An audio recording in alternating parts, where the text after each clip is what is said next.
Du hast noch nie ein Auto mit der Maschine poliert und denkst kompliziert. In diesem Video beweise ich dir das Gegenteil.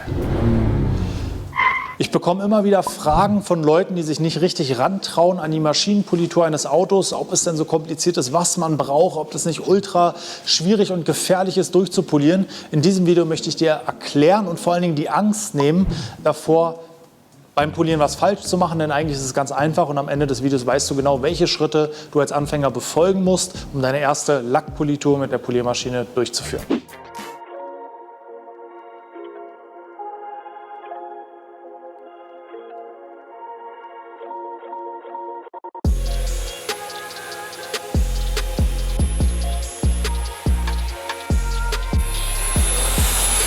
Nochmal aus die Maschine. So, Maurice, das erste Mal poliert.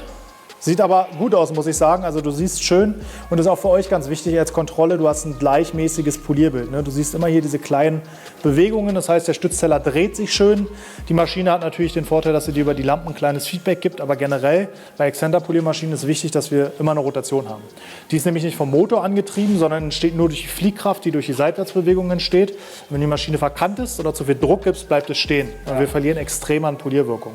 Das heißt, immer schön am Anfang ohne Druck arbeiten, sich rantasten und darauf achten, dass sich der Teller dreht. Das sollte dein erster Fokus sein. Und wenn du dann ein bisschen reinkommst, dann kannst du auch mal an so Kanten versuchen, wie musst du einen Winkel finden, dass du die Maschine ganz leicht ankantest, damit sie sich auch in Kanten dreht. Ne?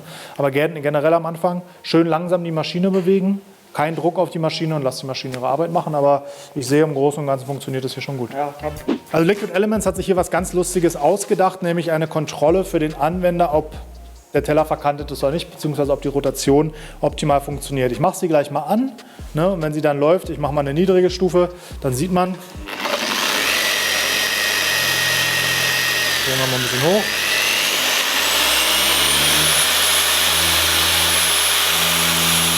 Druck. Also genauer gesagt geht es eher um Druck. Also der Motor wird wahrscheinlich irgendwie Widerstand messen und wenn da zu viel Druck ausgeübt wird, was halt durch Druck von oben auf die Maschine passieren kann oder durch Verkanten, leuchtet die Lampe rot. Ist vielleicht für einen Einsteiger ein guter Tipp. Ansonsten braucht man nicht unbedingt, man kann sich einfach hier an so einem schwarzen Stützteller einen weißen Strich oder ein kleines Stück Klebeband rankleben. Dann sieht man nämlich auch, ob der Teller sich dreht oder dieses Klebeband nur hin und her wackelt. So habe ich es gelernt und so funktioniert es auch wunderbar, aber hier ganz nettes Gimmick, um das mal zu lernen. Und dann noch einmal rüber.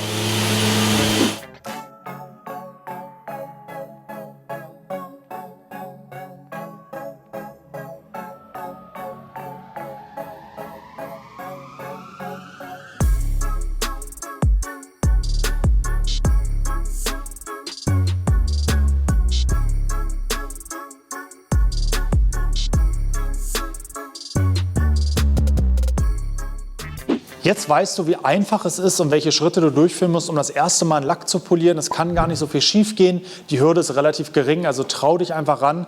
Wie gesagt, Maurice hatte in seinem Leben noch keine Poliermaschine in der Hand und hat es innerhalb von 5 Minuten verstanden, worauf es ankommt und konnte die ersten Schritte zielgerichtet umsetzen. Und das kannst du jetzt auch. Ich wünsche dir viel Spaß beim Umsetzen und beim Nachmachen. Abonniere den Kanal und drück die Glocke, um kein Video zu verpassen. Wir sehen uns beim nächsten Mal. Hau rein!